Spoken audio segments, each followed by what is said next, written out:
সর্বপ্রথম যে নিয়ামতটা আমরা আজকে ভুলে গেছি সেটা হলো আল্লাহ পাক আমাদেরকে মুসলিম পরিবারে জন্মগ্রহণ করার তৌফিক দিয়েছে। এতটুকু চেতনা যদি আমাদের থাকতো, আমাদের মধ্যে কেউ বেনামাজি থাকতে পারতো না, আল্লাহকে সেজদা না করে সে দিন রাত পার করতে পারতো না, পশ্চিমকালেও তার পরিবারের মধ্যে বেপরদামি থাকতো না, বাহিরের সংস্কৃতির অনুসরণ থাকতো না, তার অর্থ ব্যবস্থার মধ্যে সুদ থাকতেই পারতো না, সুদের কোনো স্থানই থাকতো না যদি তার চেতনা থাকতো আমি একজন মুসলিম। তার রাজনীতির মধ্যে বিজাতীয় কোনো দর্শন থাকতে পারতো না, সেদিকে মসজিদে সেজদাও করতো, বাইরে গিয়ে পশ্চিমা দর্শন ফলো করতো, এমনটা হতো না। সে আল্লাহ পাকের জমিন আল্লাহর খলিফা হওয়ার চেষ্টা করতো, আল্লাহর জমিনে আল্লাহর খলিফা হওয়ার চেষ্টা করতো, কারণ এই উদ্দেশ্যে আমাদেরকে সৃষ্টি করা হয়েছে। স্মরণ করেন, সূরা বাকারার শুরুর দিকে পড়েছেন রমজান মাসে, ওয়াইয ক্বালা রাব্বুকা লিল মালায়েকা ইন্নী জাঈলুন ফিল আরদি খলিফা। স্মরণ করুন হে নবী সেই সময়ের কথা যখন আমি আল্লাহ ফেরেশতাদেরকে বলেছিলাম যে আমি দুনিয়াতে আমার খলিফা পাঠাতে চাই। ফেরেশতারা কি বলেছিলেন? আতাজআলু ফিহা মান ইউফসিদু ফিহা ওয়া ইয়াসফিকু দিমা। আপনি কি এমন কাউকে দুনিয়া পাঠাতে চাচ্ছেন, এমন কাউকে পৃথিবীতে পাঠাতে চাচ্ছেন যে পৃথিবীতে গিয়ে ফিতনা ফাসাদ সৃষ্টি করবে, রক্তপাত ঘটাবে? অথচ আমরাই তো আপনার তাসবিহ পাঠ করছি। আল্লাহ পাক বললেন ইন্নী আ'লামু মা লা তা'লামুন, আমি যা জানি তোমরা তা জানো না। এখানে সৃষ্টির উদ্দেশ্য পাচ্ছি, আমাদেরকে কেন সৃষ্টি করা হয়েছে? কে আল্লাহর খলিফা? আমাদেরকে সৃষ্টি করা হয়েছে আল্লাহর খলিফা হিসেবে। প্রত্যেক নবী আল্লাহর খলিফা ছিলেন, প্রত্যেক রাসূল আল্লাহর খলিফা ছিলেন, প্রত্যেক ইমাম আল্লাহর খলিফা ছিলেন, এমনকি আমরাও আল্লাহ পাকের খলিফা। তো খলিফার অনেক দায়িত্ব, তার মধ্যে একটা অন্যতম দায়িত্ব হচ্ছে সে দুনিয়াতে তার রবের বিধান মোতাবেক চলবে, তার পরিবার চালাবে, তার সমাজ চালাবে, তার সামর্থ্য থাকলে রাষ্ট্র চালাবে, বিশ্ব চালাবে। এটা একটা খলিফার কাজ। এই দায়িত্ব কি আদম আলাইহিস সালাম পালন করেন নাই? বেশক করেছেন। নূহ আলাইহিস সালাম পালন করেন নাই? বেশক। নবী মূসা, ঈসা, নবী ইউসুফ, সুলাইমান, দাউদ, এমনকি মুহাম্মদুর রাসূলুল্লাহ সাল্লাল্লাহু আলাইহি ওয়াসাল্লাম কি এই দায়িত্বই পালন করেন নাই? আজকে উম্মতে মুহাম্মাদের মধ্যে এই চেতনাই নাই। তো আমরা শুকরিয়া আদায় করি, আল্লাহ পাক আমাদেরকে যেন শুকরিয়া আদায় করার তৌফিক দান করেন, কৃতজ্ঞ বান্দা হওয়ার মতো হওয়ার তৌফিক দান করেন। আল্লাহ পাক কিন্তু বলেছেন, এই শেষের দিকে আছে, শেষের 10 পড়ার মধ্যেই, যে আমার ওয়া কালিলুম মিন ইবাদিয়াশ শাকুর, আমার শুকরগুজার বান্দা যারা, এদের সংখ্যা আসলে কম, নিতান্তই কম। আমরা একটা ঘটনা দিকে ফোকাস করি, তাহলে আমরা বুঝতে পারবো যে আমাদের প্রতি আল্লাহ পাকের এটা কত বড় কৃতজ্ঞতা। বেশি ওয়াজ করতে হবে না, কথা কম, আর বেশি ওয়াজ করলে মানুষ মনে রাখতে পারে না। আল্লাহ নবী সাল্লাল্লাহু আলাইহি ওয়াসাল্লামকে সবচেয়ে বেশি সাহায্য সহযোগিতা করেছেন যিনি, তার মধ্যে অন্যতম একজন হচ্ছেন চাচা আবু তালেব। কি নাম? তার বাবা ইন্তেকাল করেছেন জন্মের আগে, এতিম অবস্থায় বড় হয়েছেন। এই জন্য এতিমদের সাথে আল্লাহ পাকের সরাসরি সম্পর্ক থাকে, কারণ তাদেরকে সবাই গ্রহণ করতে চায় না, তারা সমাজে একাকিত্ব অনুভব করে, তারা বিভিন্ন দরজা থেকে ধাক্কা খায়, পরে আল্লাহ পাক তাদেরকে রহমতের কোলে উঠায় রাখে, যদি সে আল্লাহর অনুগত হয়, যদি সে আল্লাহর কি হয়, অনুগত হয়। আল্লাহ পাক নবী মুহাম্মদ সাল্লাল্লাহু আলাইহি ওয়াসাল্লামকে মনের কষ্টের সময় বলেছেন, আলাম ইয়াজিদকা ইয়াতীমান ফাআওয়া, আমি কি তোমাকে এতিম অবস্থায় পাই নাই? আমি কি তোমাকে এতিম অবস্থায় পাইনি? তারপরে কি তোমাকে আমি প্রতিপালন করিনি? ওয়াজাদাকা দাল্লান ফাহাদা ওয়াজাদাকা আইলান ফাআগনা। শেষে আল্লাহ সূরা শেষে কি বলেছেন? ফাম্মাল ইয়াতীমা ফালা তাকহার, তুমি এতিম অবস্থায় ছিলে, আমি তোমার উপর এগুলো নিয়ামত দিয়েছি, অতএব তুমি এতিমদের প্রতি আর কঠোর হয়ো না, তুমি এতিমদের প্রতি কি হয় না, কঠোর হয়ো না। কেউ যদি হাত পাতে চায়, হাতটাকে খালি ফিরায় দিও না। আল্লাহ নবী কারো হাত খালি ফিরাই দিয়েছেন কখনো? কোনোদিনও না। যেদিন ঘরে একটুও খাবার ছিল না, স্ত্রীদের সমস্ত ঘর খুঁজে খুঁজে একটা খেজুরের টুকরা পাওয়া গেল না, তখন তিনি বলেছিলেন যে আমার একজন মেহমান আছে, কে তার মেহমানদারি করাতে পারে? আমাদের নবী সাল্লাল্লাহু আলাইহি ওয়াসাল্লামের 7 জন 8 জন 9 জন স্ত্রীর ঘর খুঁজে একটা খেজুর পাওয়া গেল না। এরকম স্ত্রী আপনাদের ঘরে আছে? এই যুগে সম্ভব? সারা দুনিয়া দিয়ে দিলেও বলবো কিছুই দাও নাই, ইল্লা মাশাআল্লাহ, ইল্লা মাশাআল্লাহ, ইল্লা মাশাআল্লাহ। আমাদের নবীজিদের ঘর দেখেন কি অবস্থা। এই যুগে সম্ভব? আমাদের মেয়েদেরকে বেশি বেশি ওয়াজ করতে হবে, মেয়েদের মধ্যে দাওয়াতি কাজ বাড়াতে হবে, মেয়েদেরকে দিয়ে মেয়েদের মধ্যে দাওয়াতি কাজ করাতে হবে। এদের আকীদা, এদের আমল, এদের স্বভাব, এদের আখলাক দিন দিন এত খারাপ হয়ে গেছে, প্রত্যেকটা ঘরের সাক্ষী, এক একটা ঘরের সাক্ষী। বেশি বলতে চাচ্ছি না, তবে আল্লাহ আমাকে রহমতে অনেক দিনই বোন আছেন যারা দিনের পথে ফিরে আসছেন। ভিতর থেকে দিন প্রতিষ্ঠা করা নিজের মধ্যে আর দিনের বাহ্যিক লেবাস পোশাক এক জিনিস না। নবী এই ইতিম নবী সাল্লাল্লাহু আলাইহি ওয়াসাল্লামের মা ইন্তেকাল করেছেন 6 বছর বয়স, ইতিমের উপরে ইতিম। তারপরে দাদা আব্দুল মুত্তালিব তাকে লালন পালন করা শুরু করলেন, তাকে পাশে বসাতেন, বলতেন আমার এই বংশধর একদিন অনেক বড় নেতা হবে, আত্মবিশ্বাস দিতেন। তার নাম রেখেছেন মুহাম্মদ, মানে অত্যন্ত প্রশংসিত। তখন আরবের মধ্যে এই নাম কারোই ছিল না। এরপরে তার ইন্তেকাল হলো যখন নবী সাল্লাল্লাহু আলাইহি ওয়াসাল্লামের বয়স 8 বছর। এই 8 বছর বয়সের পর থেকে বলা যায় 50 বছর পর্যন্ত নবী সাল্লাল্লাহু আলাইহি ওয়াসাল্লাম চাচা আবু তালেবের তত্ত্বাবধানে ছিলেন। চাচা আবু তালেব জানতেন শিশু এতিম মুহাম্মদ সে যেন কোনো কষ্ট না পায়, এবং তিনি খুব লাজুক ছিলেন সাল্লাল্লাহু আলাইহি ওয়াসাল্লাম। চাইতেন না যেটা খাবার সামনে আসতো খেয়ে নিতেন। পারিবারিক বিষয়গুলো বুঝতে পারছেন? তখন তার চাচি, তার নাম ছিল ফাতিমা, আবু তালেবের স্ত্রীর নাম কি? ফাতিমা। ওই নামে তিনি তার মেয়ের নাম রেখেছেন ফাতিমা রাদিয়াল্লাহু আনহা। চার চাচি এবং চাচা আলাদা করে খাবার তুলে তুলে রাখতেন। ব্যাপারটা বুঝতে পারছেন? স্পেশাল কিছু খাবার রান্না করলে আলাদা করে তুলে রাখতেন, যাতে এতিম মুহাম্মদ সে কষ্ট না পায়। তাকে আলাদা করে খাওয়াতেন, আলাদা করে আদর করতেন, আলাদা মহব্বত করতেন। আমার নানি আমার সাথে এই কাজটা করতো ছোটবেলায়, আমি বলতেছি আলাদা করে তুলে তুলে রাখি। তো শুধু তাই না, এটা তো একটা ছোট্ট উদাহরণ দিলাম। এরপর তিনি তাকে ব্যবসা শিখিয়েছেন, ব্যবসার সফরে নিয়ে গিয়েছেন, নিজে বিয়ে দিয়েছেন। তারপরে চাচার উত্তরাধিকার তিনি পেয়েছেন। তারপরে নবী হলেন যখন, মানুষ চতুর্দিক থেকে তাকে গালিমন্দ করছে, অত্যাচার করছে, কেউ গায়ে হাত তুলছে, নাড়ি ভুড়ি চাপিয়ে দিচ্ছে, কেউ অর্থনৈতিক বয়কট করছে, কেউ সামাজিকভাবে বয়কট করছে। এমন কোনো নির্যাতনের সুরত নাই যেটা আল্লাহ নবী সাল্লাল্লাহু আলাইহি ওয়াসাল্লামকে মানে ফেস করতে হয়, এমন কোনো সুরতই নাই। শারীরিক, মানসিক, আর্থিক, অর্থনৈতিক, সামাজিক, রাজনৈতিক সব ধরনের নির্যাতন তাকে সহ্য করতে হচ্ছে। এই সময় একজন ব্যক্তি পাহাড়ের মতো তার সামনে দাঁড়িয়ে আছেন তাকে প্রোটেক্ট করার জন্য, তার নাম চাচা আবু তালেব। কি নাম? আমরা এটা করতে পেরেছি? আমরা এটা করতে পেরেছি? আমি আপনাদেরকে আমাদের নবীর প্রতি মুহাব্বতের নিদর্শন দেখাচ্ছি একটা। দেখেন আমরা কি পরিমাণে মহব্বত করি। আমরা নবীর সুন্নত নিয়ে মাশাআল্লাহ খুব সোচ্চার। দাড়ির সুন্নত, নামাজের সুন্নত, আমিন জোরে আসতে, হাত উঠাবো উঠাবো না, ইত্যাদি ইত্যাদি। আমরা নামাজে তার সুন্নতের জন্য সোচ্চার। ওই নামাজের ওযুটা যে বদনা দিয়ে করে আসছি, ওই বদনাটা একটা কাদিয়ানীদের কোম্পানি। এই হলো আমাদের নবী প্রেমের নমুনা। আমাদের ইলম, আমাদের ঈমানের নমুনা হচ্ছে এই আজকের দেশে, আজকের বাংলাদেশে যারা নবী করিম সাল্লাল্লাহু আলাইহি ওয়াসাল্লামের পরেও নবুয়ত দাবি করেছে, তাদের সাথে আমাদের ব্যবসা, আমাদের বাণিজ্য, আমাদের চলাফেরা, আমাদের ওঠা বসা, আমাদের রিজিক, আমাদের দৈনন্দিন আসবাবপত্রগুলা, সুই থেকে নিয়ে শুরু করে বিমান পর্যন্ত মনে হয় তারা বানায় ফেলবে, আর আমরা ওগুলো গ্রহণ করি। ওই টাকাগুলো তারা ওদের মতবাদ প্রচারে ব্যয় করতেছে। একটা অবস্থা।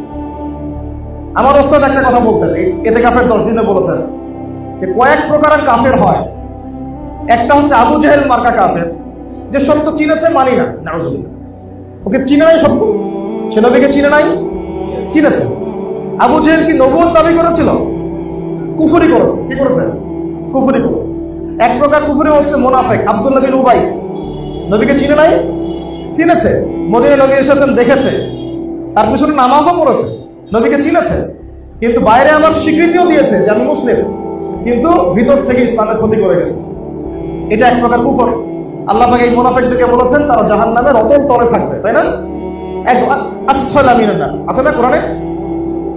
ইন্নাল মুনাফিকিনা ফিদ দারকিল আসফালি মিনান নার, মুনাফিকরা একদম জাহান্নামের অতল তলে থাকবে। আবু জেহেলেরও তলে, আব্দুল্লাহ বিন উবাই। আর এক প্রকার কুফর দেখেন, মুসাইলামা কাযযাব, মুসাইলামাতুল কাযযাব, নাম শুনেছেন? এই ব্যক্তি নবী সাল্লাল্লাহু আলাইহি ওয়াসাল্লাম ইন্তেকালের পরে নবুয়ত দাবি করেছে। আবু বকর রাদিয়াল্লাহু আনহুর সময় এর বিরুদ্ধে যুদ্ধ হয়েছে এবং ওই ইয়ামামার যুদ্ধে বহু হাফেজে কোরআন সাহাবীও শহীদ হয়েছে। তারপরে কিন্তু কোরআন সংকলনের বিষয়টা এসেছে এই পৃষ্ঠা আকারে, এভাবে মাসহাফে সংকলনের বিষয়টা ইয়ামামার যুদ্ধের পরেই সাহাবীদের মধ্যে এসেছে যে আমরা একটা মাসহাফে সংকলন করি। কারণ হাফেজে কোরআনটা এভাবে নিহত হতে থাকলে, শহীদ হতে থাকলে কোরআন যদি আবার কিছু হয়ে যায়, নাউজুবিল্লাহ। এটা হচ্ছে সবচেয়ে বড় প্রকারের কুফর, যে আবু জেহেল মার্কা কুফরি না, আব্দুল্লাহ বিন উবাই মার্কা কুফরি না, একেবারে মুসাইলামাতুল কাযযাব মার্কা কুফর। ওদের ওই বদনা দিয়ে ওযু করে এসে আমরা নামাজ পড়ি, আমাদের ঈমানের হালত, আমাদের দ্বীনের বোঝ আজকে এই পর্যায়ে আছে।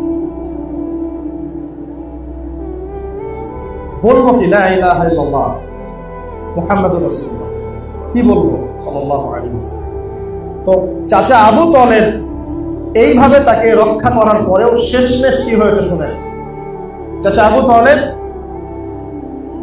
মৃত্যু সজ্জায় নবী সাল্লাল্লাহু আলাইহি ওয়াসাল্লাম বারবার তাগাদা দিচ্ছেন, চাচা খালি একটা বার বলেন যে আশহাদু আল্লা ইলাহা ইল্লাল্লাহ ওয়া আশহাদু আন্না মুহাম্মাদান আবদুহু ওয়া রাসূলুহু, আপনার জন্য আমি মুহাম্মদ, আমি আল্লাহর নবী, আল্লাহর কাছে কান্নাকাটি করে হোক, সেজদায় করে হোক, যেভাবে হোক আপনাকে ইনশাআল্লাহ আমি জান্নাতে নিয়ে যাব। খালি একটা বার কি করেন, একটা বার বলেন। চারপাশে আবু জেহেল, আবু লাহাব, উতবা, সাইবা সবাই, তুমি কি আব্দুল মুত্তালিবের দিন ছেড়ে দিবা? এতদিন আব্দুল মুত্তালিবের দিনের উপর আছো, আজকে ছেড়ে দিবা? শেষমেশ চাচা আবু তালেব আব্দুল মুত্তালিব তার দিনের উপরেই ইন্তেকাল করলেন। নবী করিম সাল্লাল্লাহু আলাইহি ওয়াসাল্লামকে সাহাবীরা জিজ্ঞাসা করলেন, এত সাপোর্ট আপনাকে করেছেন চাচা আবু তালেব, এত সহযোগিতা আমাদের কল্পনার বাইরে, আমাদের চিন্তারই বাইরে। যারা সিরাত পড়ে নাই, সিরাতুন নবী সাল্লাল্লাহু আলাইহি ওয়াসাল্লাম জীবনে একদিনও পড়ে নাই, তারা বুঝতে পারবে না। যারা বাসায় একটাবার অন্তত সিরাতের কিতাব পড়েছেন, রাহিবুল মাকতুম হোক, রাহমাতুল লিল আলামিন হোক, যে কোনো সিরাতের কিতাব, তারা বুঝবেন আবু তালেবের কি ভূমিকা ছিল। আমার তো মনে হয় পুরো মুসলিম বিশ্বের এখন সেই ভূমিকা নাই, একা চাচা আবু তালেবের যে ভূমিকা ছিল। শেষমেশ তিনি কালিমা পড়তে পারলেন না। সাহাবীরা প্রশ্ন করেন, নবীজি বলছেন, আমার কারণে আমার চাচাকে জাহান্নামের উঁচু একটা জায়গায় রাখা হবে, যেখানে তার পায়ের, এই যে আমরা নলা বলি, এই পর্যন্ত আগুনে পুড়তে থাকবে না, এবং আগুনের একটা জুতা পরিয়ে দেওয়া হবে, এতেই তার মাথার মগজ তকবক করে ফুটতে থাকবে। নাউযুবিল্লাহ, লা হাওলা ওয়ালা কুওয়াতা ইল্লা বিল্লাহিল আলিয়্যিল আযীম। এখন কি ভাই আপনারা একটু বুঝতে পারছেন, চিন্তা করছেন? একবার কি ভেবে দেখবেন যে আল্লাহ পাক যে আমাকে মুসলিম পরিবারে জন্ম দিয়েছেন, আল্লাহ পাক কি আমার কাছ থেকে পারমিশন নিয়েছিলেন? আমাকে জিজ্ঞাসা করেছিলেন? আপনার কাছ থেকে অনুমতি নিয়েছেন? আপনাকে জিজ্ঞাসা করেছেন? এখনো কি কৃতজ্ঞ হবেন যে আল্লাহ রাব্বুল আলামিন এত রহম করে আপনাকে মুসলিম বানিয়েছেন? সেই মুসলিমের চলাফেরা দেখেন, রমাদান মাসেও নামাজ ছিল না অনেকের, রোজার ভাব ঠিক মতো ছিল না, রমাদান মাসে কোরআন আগলায় ধরতে পারলো না, কোরআন তেলাওয়াতটুকু শিখতে পারলো না, রমাজানে কোরআনের খেদমত করতে পারলো না, রমাজানেও যাকাত দেয় নাই, রমাজানেও সুদ খেয়েছে, নাউযুবিল্লাহ, রমাজানেও ঘুষ নিয়েছে। কত মানুষ ঘুষ নিয়েছে রমাজানে? রমাজানে কত জেনা করা হয়েছে, নাউযুবিল্লাহ। রমাজানে কত মানুষ মাপে কম দিয়েছে। রমাজানে আমরা কত প্রতারণা করলাম আল্লাহর সাথে। কিন্তু রমাজানে আমাদের নতুন জামা চাই, নতুন বাড়ি চাই, নতুন গাড়ি চাই, নতুন গহনা চাই, নতুন থ্রি পিস চাই।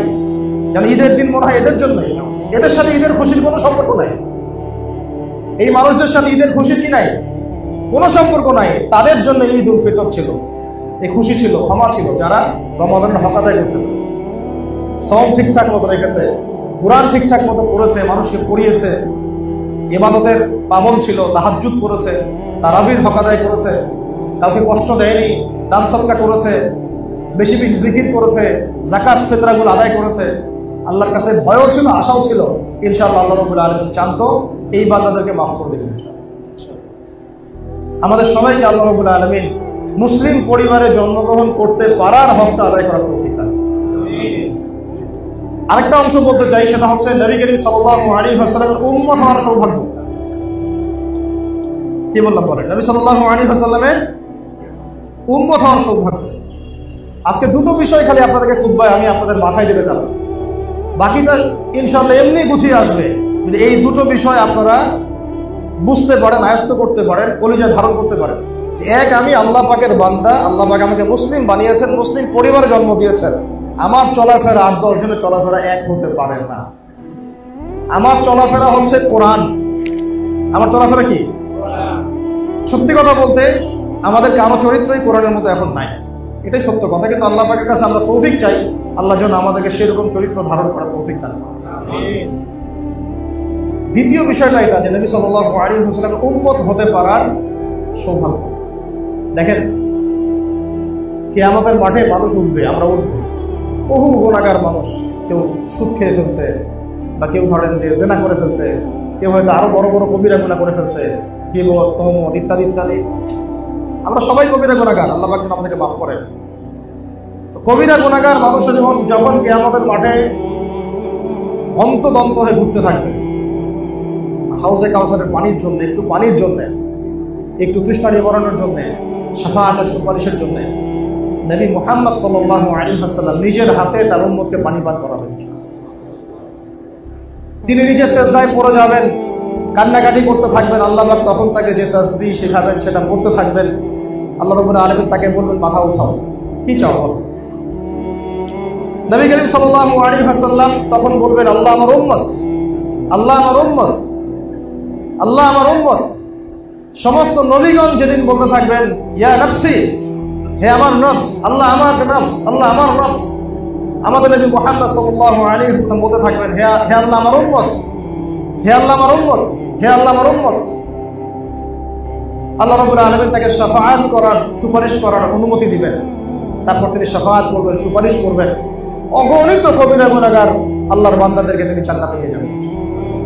যার অন্তরে লা ইলাহা ইল্লাল্লাহ মুহাম্মাদুর রাসূলুল্লাহ ঠিক ছিল, এই মানুষগুলো জান্নাতে যাবে।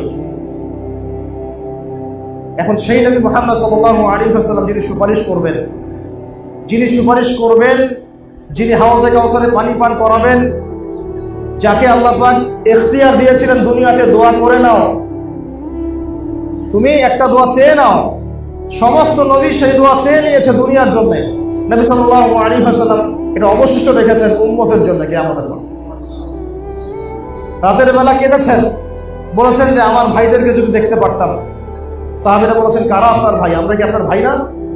নবীজি বলছেন, তোমরা আমার সাহাবী, আমার ভাই তারা যারা তোমাদের অনেক পরে আসবে, তোমাদের পরে আসবে, আমাকে না দেখেই আমার প্রতি ঈমান নিয়ে আসবে।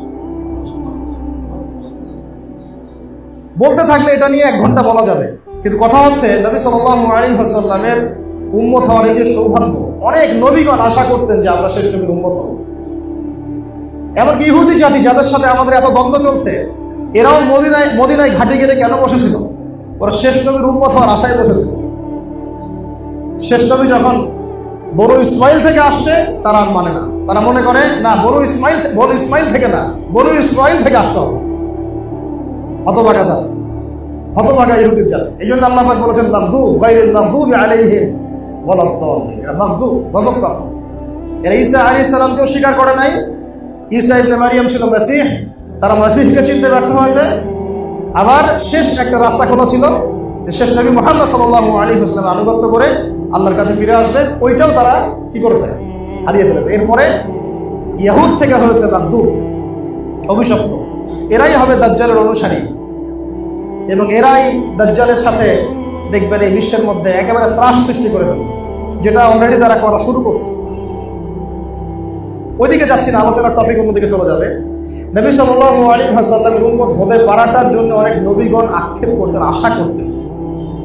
নবীগণ কি করতেন? আশা করতেন। এখন আপনাকে জিজ্ঞাসা করতেছি, আমাকে আমি জিজ্ঞাসা করতেছি, আল্লাহ পাক কি আপনাকে আমাকে জিজ্ঞাসা করেছিলেন যে তোমাকে কোন নবীর উম্মত বানাবো? বলেন। এবং উম্মতে মুহাম্মাদির মধ্যে অন্তর্ভুক্ত করব, তোমাকে উম্মতে মুহাম্মাদির মধ্যে খ্রিস্টান বানাবো, না ইহুদি বানাবো, না মুশরিক বানাবো, না কাদিয়ানি বানাবো, না শিয়া বানাবো, না কি বানাবো? আল্লাহ পাক কি আমাকে জিজ্ঞাসা করছেন? এরাও কিন্তু উম্মতে মুহাম্মাদির মধ্যে, ইহুদি এবং নাসারা এবং মুশরিক মাজুস, এরাও কিন্তু উম্মতে মুহাম্মাদের মধ্যেই, কিন্তু এরা উম্মতে ইজাবা না, এরা উম্মতে দাওয়াত, এদের প্রতি দাওয়াত দেওয়া হয়েছে। এরা ইতাআত করে কবুল করে নাই। এরা কি করে নাই? দুই ভাগে ভাগ করা যায়, উম্মতে মুহাম্মাদীকে দুই ভাগে ভাগ করা যায়। একটা হচ্ছে আনুগত্য যারা করেছে, ইসলাম কবুল করেছে, এরা মুসলিম। আর এই পুরো মানব জাতি যারা আছে পুরো বিশ্বে, মানুষ এবং জিন, সবার প্রতি কি মুহাম্মদ সাল্লাল্লাহু আলাইহি ওয়াসাল্লাম নবী নন? সবার নবীকে? একজন বুদ্ধিস্ট তার নবীকে শেষ নবী এখন বলেন? যে একজন খ্রিস্টান তার নবীকে? একজন ইহুদি তার নবীকে এখন? ওরা মানে না। কি করে না? মানে না। কাফাতাল লিন্নাস বাশীরা ওয়া নাযীরা, পুরো মানব জাতির জন্য তিনি নবী। এটা কোরআন, এটা কি আমাদের কিতাব শুধু? বলেন, পুরো মানব জাতির হেদায়েতের জন্য এই কিতাব। এখন কেউ মানে, কেউ মানে না। কেউ মানে মেনে মুসলিম হয়, কেউ মুখে মানে মনে মনে মানে না, সে মুনাফিক হয়। কেউ মানে, সে পরিপূর্ণ মানে, সে কি হয়? মুসলিম হয়। কেউ মুখে মানে মনে মনে মানে না, সে কি হয়? মুনাফিক হয়। আর কেউ একেবারে অস্বীকার করে, সে কি হয়? কাফের হয়। আবার কেউ মুখে মানে মনেও মানে কিন্তু কাজ করতে গিয়ে কবিরা গুনাহ করতে থাকে, তখন সে ফাসিক হয়ে যায় বা জালেম হয়ে যায়। বুঝতে পারলাম কি? বুঝতে পারি না? তো এখন আমাদের নবী সাল্লাল্লাহু আলাইহি ওয়াসাল্লাম উম্মত হতে পারাটা কি সৌভাগ্যবান ব্যাপার মনে হয় কিনা? সৌভাগ্যের বিষয় মনে হয় কিনা? এখন আমি যদি প্রশ্ন করি, তাহলে এখনো আপনার চেহারায় দাড়ি কেন নাই? আপনি উম্মতে মুহাম্মাদীর অন্তর্ভুক্ত একজন মানুষ। আপনি আব্রাহাম লিঙ্কনের অনুসারী না, আপনি কার্ল মার্কসের উম্মত না, আপনি লেনিনের উম্মত না, স্টেলিনের উম্মত না, আরো অনেকের নামই তো আছে, আপনারা তো জানেনই। আপনি কার উম্মত? উম্মত মানে কি? নবী সাল্লাল্লাহু আলাইহি ওয়াসাল্লাম কি আসলে? উনি কে? উনি ইমাম। উনি কি? ইমাম, আমরা আনুগত্য করব। উনি নেতা, নেতা গাইড দিবেন, আমরা সেভাবে চলবো। উনি আধ্যাত্মিক রাহবার, তিনি যেদিকে নিয়ে যাবেন আমরা সেদিকে যাব। উনি সুপারিশ করবেন, আমরা তার আনুগত্য করব।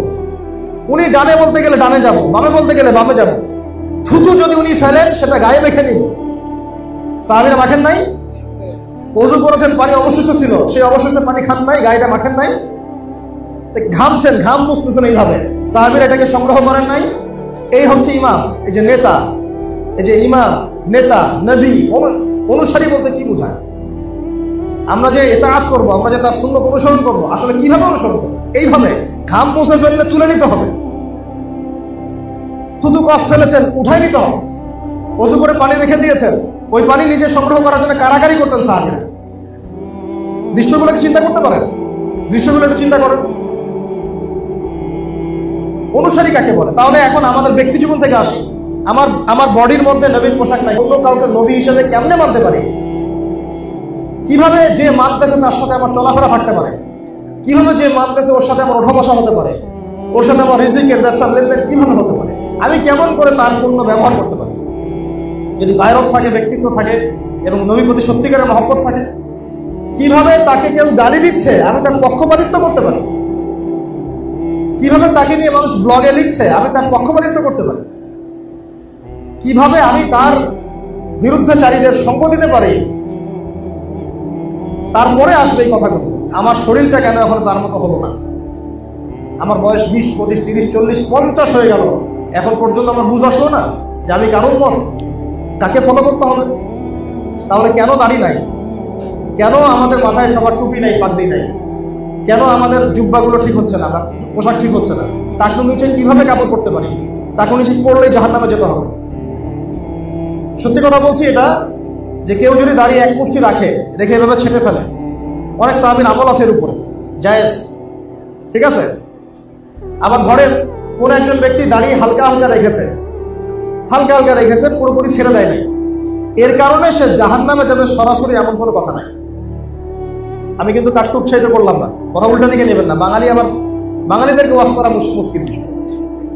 কথা বলবেন একটা নিবে, আমি কিন্তু দাঁড়িয়ে আপনাকে কাটতে বলি না। বলছি মনে করেন কেউ আমাদের মতো ছেড়ে দেয় নাই, হ্যাঁ, এই ভাইদের মতো রেখেছে, কথার কথা এক্সাম্পল দিচ্ছি, এর কারণে সে সরাসরি জাহান্নামে যাবে বা আগুনে জ্বলবে এমনটা হাদিসে পাওয়া যায় নাই। যদি পান আমাকে জানায়। কিন্তু টাকনুর নিচে কাপড় পরলে ওই অংশটুকু জাহান্নামে যাবে, এটা হাদিস আসছে। কথা বুঝতে পারলাম? তাহলে আমাদের পোশাক থেকে শুরু করতে হবে, আমার আকীদা থেকে শুরু করতে হবে। এখন আমার ঘুম, আমার খাওয়া, ঘুম কয়জনের নবীর মতো আছে বলেন? আমরা রাতকে দিন বানাইছি, দিনকে রাত বানাইছি। খাওয়া দাওয়া কয়জনের নবীর মতো আছে বলেন? খাবার সামনে আসলে 7 পেট করে খাই আমরা, নবীজি বলছেন এক পেট খাও, পেটের এক ভাগ খাও, এক ভাগ পানি পান করো, এক ভাগ শ্বাস প্রশ্বাসের জন্য খালি রেখে দাও। এই যে রমজানের রোজা রেখেছি, অল্প খেয়ে আমরা থাকতে পারি নাই, কোনো সমস্যায় মরে গেছে, অসুস্থ হয়ে গেছে, বরং আরো সুস্থ হয়ে গেছে। রমজানের আগে কোলেস্টেরল ছিল দেখা গেল 300, রমজানের পরে দেখবেন কোলেস্টেরল হয়ে গেছে 150। এমন হয় নাই? ব্লাড প্রেশার ঠিক হয়ে গেছে, ডায়াবেটিস ঠিক হয়ে গেছে, তাই না? রমজান রোজার আগে মানুষ সুস্থ হয়ে গেছে, আলহামদুলিল্লাহ। এর মধ্যে শেফা আছে। চীনের না জাপানের একজন বিজ্ঞানী গবেষণা করেছিলেন রমজানের কোষের উপরে, রোজা রাখার উপরে, ফাস্টিং থেরাপি, নোবেল পুরস্কার পাইছে। আর আল্লাহ পাক সেটা আমাদেরকে এমনি দিয়ে দিয়েছেন, রমজানের মধ্যে দিয়েছে। এরপরে সপ্তাহে 2 দিন রোজা রাখার কথা আসছে, হাদিসে মাসে 3 দিন রোজা রাখার কথা আসছে। তো কথা হচ্ছে আমরা কেন খাওয়া দাওয়ার মধ্যে ঠিক হতে পারতেছি? তারপরে আমাদের মুআমালা, আমাদের পরিবারগুলোর দিকে তাকান। পরিবারের মধ্যে কি সত্যি সব সুন্নত আছে? আমরা এখন পরিবারগুলোকে বলি ওই দিনগুলো কতই ভালো ছিল, যে আমরা সবাই একটা থালে সবাই একসাথে বসে খাইতাম। এখন এত ব্যস্ততা, এখানে এখানে সফর, আমরা একসাথে থালে খেতেও পারি। কিন্তু সুন্নত একসাথে ভাইরা মিলে, পরিবারের সবাই মিলে বসে খাওয়া, হৃদ্যতা বাড়ে, মহব্বত বাড়ে, খাবার ভাগাভাগি করে খাওয়া। পারিবারিক বন্ধন একটা নিয়ামত। এই বন্ধন আল্লাহ যাদেরকে দিয়েছেন তারা সৌভাগ্যবান, তারা খুশনসিব। অনেক নবীদের ভাগ্যেও পরিবারের কষ্ট ছিল, অনেক নবীদের ভাগ্যেও। নূহ আলাইহিস সালাম একদম দুর্দান্ত নবী, উলুল আজম নবীদের মধ্যে একজন। 5 জন নবীকে উলুল আজম নবী বলা হয়, তার মধ্যে তিনি একজন। তার স্ত্রী তার কথা শুনতো না, তার দাওয়াত কবুল করে নাই, তাকে নিয়ে সংসার করেছেন তিনি। লূত আলাইহিস সালাম, কওমে লূত, ওই যে ট্রান্সজেন্ডার, এদের সমকামী বলা, যেগুলো রেইনবো ফ্ল্যাগ নিয়ে ঘুরে বেড়ায়, এদের কারণে বাংলাদেশে আল্লাহর গজব নেমে আসতে পারে। এদের কারণে বাংলাদেশে আল্লাহ মাফ করুক আমাদেরকে, আল্লাহ আমাকে হেফাজত করুক, তওবা করে ফিরে আসার তৌফিক দান করুক। আমাদের ভয় হয় এই মানুষগুলোর কারণে আল্লাহর গজব নামতে পারে। সমকামিতা, আল্লাহর সাথে প্রকাশ্য যুদ্ধ। সুদভিত্তিক ব্যাংকিং সিস্টেম, আল্লাহর সাথে প্রকাশ্য যুদ্ধ। কথাগুলো বলতে হবে কাউকে না কাউকে, আপনাদেরকে জানতে হবে। মানেন না মানেন শুনতে হবে, পরে আপনার হিসাব আপনার, আমার হিসাব আমার। লাকুম দীনুকুম ওয়ালিয়া দীন, ঠিক আছে? কিন্তু বলতে হবে কাউকে না কাউকে। আমাদের সবাইকে বলা উচিত, আমাদের সবার কথা বলা উচিত, অন্তর্পক্ষে কথাটুকু বলা উচিত। এটা হারাম, কবিরা গুনাহ, এত বড় গুনাহ যার কারণে আল্লাহ পাক কওমে লূতকে একদম পাথর নিক্ষেপ করে হত্যা করেছেন, মানে ধ্বংস করেছেন। একবারে জমিন থেকে আসমানে উঠাইছেন, উঠায় পাথর নিক্ষেপ করে সবগুলোকে থাতলা করে উল্টা দিকে দাফন করে দিয়েছে। জর্ডানের ডেড সি এর জাজল্যমান দৃষ্টান্ত হয়ে আছে এখন, ওই জায়গায় ঘটনা ঘটেছে। এই কওমের নাম সাদুম গোত্র ছিল। এই লূত আলাইহিস সালামের স্ত্রী তার অনুগত ছিল না। পারিবারিক বন্ধন অনেক বড় নিয়ামত। নবী সাল্লাল্লাহু আলাইহি ওয়াসাল্লাম অনেক চাচা তার অনুগত ছিল না। আবু জাহল কি তার চাচা না? আবু লাহাব তার চাচা না? কথা শুনে না। তো আমাদের পারিবারিক বন্ডিং গুলো ঠিক করার জন্য এগুলো একগুলো সুন্নতি পদক্ষেপ। একসাথে খাওয়া, একসাথে কথা বলা, মাশওয়ারা করা, হ্যাঁ, মতামত ব্যক্ত করা, বিনিময় করা, চেষ্টা চালিয়ে যাওয়া। কারণ আল্লাহ পাক বলেছেন লা ইউকাল্লিফুল্লাহু নাফসান ইল্লা উসআহা। আল্লাহ পাক সাধ্যের অতিরিক্ত কাউকে দায়িত্ব দেন না। আমরা চেষ্টা চালিয়ে যাবো আমাদের জায়গা থেকে। এরপরেও যদি কেউ না শোনে, তাহলে আম হাসিবতুম আন্না আসহাবাল কাহফি ওয়ার রাকিম কানু মিন আয়াতিনা আজাবা। আসহাবুল কাহফ হতে হবে। সূরা কাহফের এই ঘটনাটা পড়লে বুঝতে পারবেন, তারা সোশ্যালি, পারিবারিকভাবে, সামাজিকভাবে, রাষ্ট্রীয়ভাবে একঘর হয়ে পড়ছে। অল্প কয়েকটা যুবক, সবাই একদিকে চলে, 7 জন 9 জন উল্টা দিকে চলে, আল্লাহর দিকে চলে, তাওহীদের দিকে চলে। শেষে তারা বেচারা আর এই সমাজে থাকতে পারলো না, সেখান থেকে চলে গিয়ে গুহায় থাকা শুরু করলো, গুহার মধ্যে গিয়ে থাকা শুরু, আলাদা হয়ে গেল। আর ওখানে ঘুম পাড়িয়ে দিলেন আল্লাহ পাক। 309 বছর পর ঘুম থেকে উঠাইছেন। ঘটনাটা পড়ে দেখেন, আসহাবুল কাহফের ঘটনার মধ্যে অনেক শিক্ষা আছে। তো এই পরিবার ঠিক করতে হলে সুন্নত লাগবে। এখন কতজনের পরিবারে দেখেন সুন্নত আছে, পর্দা আছে, মিসওয়াক কয়জনের বাসায় আছে? মিসওয়াক। ওয়াশরুমে যাওয়ার সুন্নত কতজনের ঠিক আছে? ওযু সুন্নত মোতাবেক কতজন করতে পারে? নামাজের সুন্নত কয়জনের ঠিক আছে? এগুলো জানতে হবে না? পড়তে হবে না? ফিকহের বইগুলো পড়তে হবে না? কোন আমলের কি কি সুন্নত আছে? যাকাতের সুন্নত কি? ফরজগুলো কি কি? সালাতের ফরজ কি? সালাতের সুন্নত কি? মুস্তাহাব কি? আমি যে ব্যবসা করতে যাব, ব্যবসার কি সুন্নত আছে? এখানে কি ফরজ আছে? কি করতে পারবো, কি করতে পারবো না? কিভাবে করলে নবী সুন্নত মোতাবেক হবে? এমনকি আমি সমাজের নেতা হয়েছি, কিভাবে সমাজটা চালালে পরে সুন্নত মোতাবেক হবে, মানুষের আমি দোয়া পাবো, আল্লাহ রহমত পাবো, জানতে হবে না? আল্লাহ পাক আমাকে রাষ্ট্র ক্ষমতা দিয়েছেন, কিভাবে চালালে জনগণ সুখে থাকবে, নবীর সুন্নাত মোতাবেক হবে, আল্লাহ খুশি হবেন, নবীও খুশি হবেন, পরকালে আমি জান্নাতে যাব, জনগণও ভালো থাকবে, জানার দরকার নাই? না, এগুলো শিখতে হবে আমাদেরকে পশ্চিমাদের থেকে, আব্রাহাম লিঙ্কন থেকে, লেনিন স্টালিন থেকে শিখতে হবে নাকি? আমাদের তো কোনো নেতা নাই, না? নাউজুবিল্লাহ। আমাদেরকে আল্লাহ পাক কোনো নেতাদের নাই, কোনো নবীদের নাই।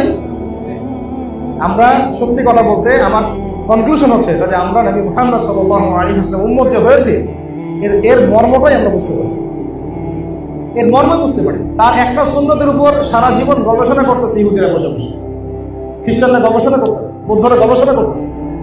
নবী সাল্লাল্লাহু আলাইহি ওয়াসাল্লাম বলেছেন এশার নামাজের পর ঘুমিয়ে যাও। কেন বললেন?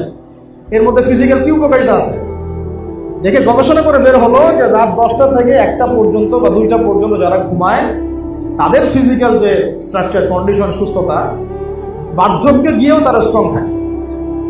বার্ধক্যে কি থাকে? স্ট্রং থাকে। এবং ওই 3 ঘন্টার ঘুম 9 ঘন্টার সমান, 8 ঘন্টার সমান। আর সারাদিন যদি 8 ঘন্টা আপনি ঘুমান ওই 3 ঘন্টার ঘুমের সমান হবে। এটা হয়েছে না? এখন বুঝতে পারতেছে না? ফিজিক্যালি শারীরিক পরিশ্রম করতে বলেছেন তিনি। আমরা আয়েশি হয়ে গেছি, নিজের কাজ নিজে করতেন, নিজে জুতার ফিতা নিজে সেলাই করতেছিলেন একদিন বসে বসে। সুবহানাল্লাহ, সুবহানাল্লাহ। একদিন নিজে জুতার ফিতা ছিঁড়ে গেছে, ওটা নিজে সেলাই করতেছেন বাসায় বসে বসে। কে সেলাই করতেছে? জীবনে করেছি আমরা কখনো?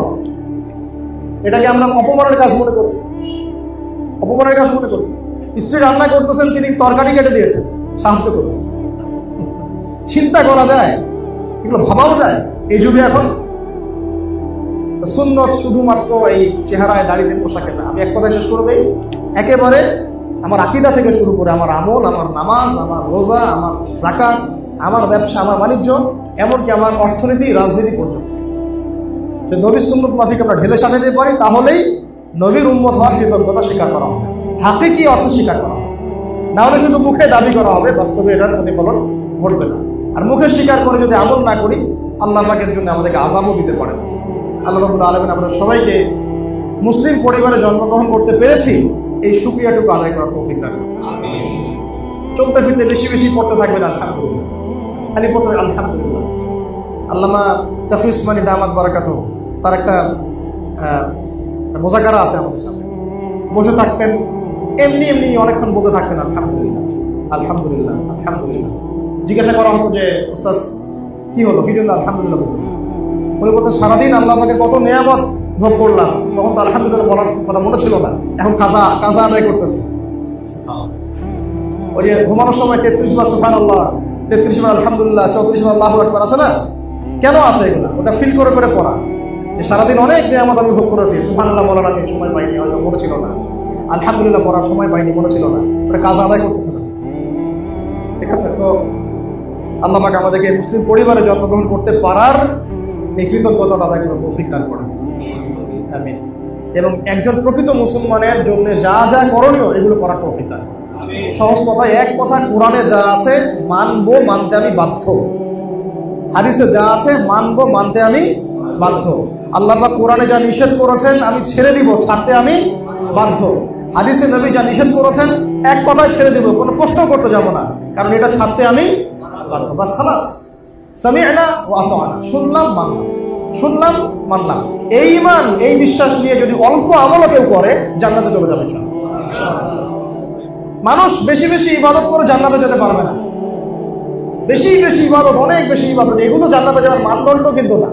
মানদণ্ডটা কি জানেন? আল্লাহর রহমত এবং আমাদের সামি'না ওয়া আতা'না, শুনলাম মানলাম, আনুগত্য। এর উপর দিয়ে তাকওয়া অর্জিত হয় এবং এই তাকওয়াই আল্লাহ পাকের কাছে কবুলিয়াত এবং মর্যাদার একমাত্র মানদণ্ড। আল্লাহ পাক আমাদের সবাইকে পরিপূর্ণ মুসলমান হওয়ার তৌফিক দান করেন। আমিন। উদখুলু ফিস সিলমি কাফা, ইসলামে পরিপূর্ণরূপে প্রবেশ করো, এই আয়াতের হক আদায় করার তৌফিক দান করেন। আল্লাহ পাক বলেছেন আলে ইমরানের 102 নম্বর আয়াতে, ইত্তাকুল্লাহ, আল্লাহকে ভয় করো। ইত্তাকুল্লাহ হাক্কা তুকাতিহ, ভয় করার মতো ভয় করো। ওয়ালা তামুতুন্না ইল্লা ওয়া আনতুম মুসলিমুন, পরিপূর্ণ মুসলমান না হয়ে মৃত্যুবরণ করো না। তো এই কথার উপরে যদি আমরা ইস্তেকামা থাকতে পারি, আল্লাহ পাক আমাদেরকে তৌফিক দান করেন, তাহলে ইনশাআল্লাহ পরিপূর্ণ মুসলমান হতে পারবো। কোরআনে আল্লাহ পাক যা দিয়েছেন মানবো, যা ছাড়তে বলেছেন ছাড়বো। হাদিসে আল্লাহ নবী যা করতে বলেছেন করবো, যা ছাড়তে বলেছেন ছাড়বো। খালাস, সামি'না ওয়া আতা'না। এটাই ওই হাদিসের একটা ব্যাখ্যা। নবীজি বলেছেন বিদায় হজের ভাষণে, তারাকতু ফিকুম আমরাইন, আমি তোমাদের মাঝে দুইটা বস্তু ছেড়ে চলে গেলাম। লান তাদিল্লু, কথাটার ওজন অনেক বেশি। লান তাদিল্লু, তোমরা কোনোদিনও পথভ্রষ্ট হবে না, তোমরা কোনোদিনও পথভ্রষ্ট হবে না। মা তামাসসাকতুম বিহিমা, যতক্ষণ এই দুইটাকে একদম এইভাবে আঁকড়ে ধরে থাকবে। তামাসসাকা মানে একেবারে শক্ত করে ধরে থাকা। জিহাদের মাঠে সাহাবীরা অনেক সময় বলতেন তামাসসাকু তামাসসাকু, একেবারে শক্ত থাকো শক্ত থাকো, শত্রুরা আসতেছে শক্ত থাকো, নড়ো না চলো না। কথা বুঝতে পারতেছেন? এটা এখন ওই রকম একটা শব্দ। লান তাদিল্লু মা তামাসসাকতুম বিহিমা, তোমরা এর উপর যতক্ষণ একদম শক্ত থাকবা কোনোদিন পথভ্রষ্ট হবে না। ওই দুইটা কি? কিতাব আল্লাহ, আল্লাহ পাকের কিতাব। রমজানে নাজিল হয়েছিল, আমরা অনেকে হয়তো হক আদায় করতে পারিনি, আল্লাহ পাক সারা বছর করার তৌফিক দান করেন। আল্লাহ পাক আমাদের সবাইকে আগামী রমজান পর্যন্ত বাঁচিয়ে রাখেন, আগামী রমজানেও এইভাবে আমাদেরকে আমল করার তৌফিক দান করেন এবং কোরআনের হকটা যেন আদায় করতে পারি সেই তৌফিক আল্লাহ পাক দান করেন। এবং নবী সাল্লাল্লাহু আলাইহি ওয়াসাল্লামের সুন্নাত আমাদের জীবনের প্রত্যেকটা ক্ষেত্রে বাস্তবায়ন করার তৌফিক দান করেন। আমরা যে নবী সাল্লাল্লাহু আলাইহি ওয়াসাল্লামের উম্মত হতে পেরেছি, এই কৃতজ্ঞতাটা আল্লাহ পাক আদায় করার তৌফিক আমাদেরকে দান করেন। নবী সুন্নাত মাফিক জীবন গড়ব ইনশাআল্লাহ, নামাজ গড়ব, পরিবার গড়ব, সমাজ গড়ার চেষ্টা করব, রাষ্ট্র এবং বিশ্ব গড়ার চেষ্টা করব। যদিও বা এই পুরো বিশ্বের যে ক্ষমতা অথরিটি এখন এগুলো চলে গেছে পশ্চিমাদের হাতে। তো এখানে দুটো রাস্তা, দাওয়াতের মধ্য দিয়ে ইসলাম এবং সংশোধনের চেষ্টা করতে থাকা এবং ক্ষেত্র বিশেষে যদি প্রয়োজন হয় এই কুফফারদের সাথে, আল্লাহ দ্রোহীদের সাথে, যারা ইসলামের সাথে যুদ্ধ ঘোষণা করেছে ওদের সাথে আমাদেরও যুদ্ধ ঘোষণা করা। এই দুটো যখন সমন্বয় হবে ইনশাআল্লাহ আল্লাহ পাকের জমিনে আল্লাহর ওই যে খেলাফতের দায়িত্ব এটা আমাদের হাতে আবার চলে আসবে ইনশাআল্লাহ। আস্তে আস্তে ওই দিকেই বিশ্ব হাঁটতেছে এবং দেখবেন ইনশাআল্লাহ অচিরেই আল্লাহ পাকের এই পুরো জমিনে আল্লাহ পাকের খেলাফত দিন কায়েম হবেই হবে ইনশাআল্লাহ। আমাদের পরিবর্তনটা হোক আগে ব্যক্তি জীবন থেকে, আকীদা থেকে, আমল থেকে, ব্যবসা থেকে, পরিবার থেকে। আল্লাহ চান তো আমাদেরকে বড় ক্ষমতা আল্লাহ পাক দিবেন ইনশাআল্লাহ। আল্লাহ রাব্বুল আলামিন আমরা সবাইকে আজকের এই সংক্ষিপ্ত নসিহতগুলো বোঝার তৌফিক দান করেন।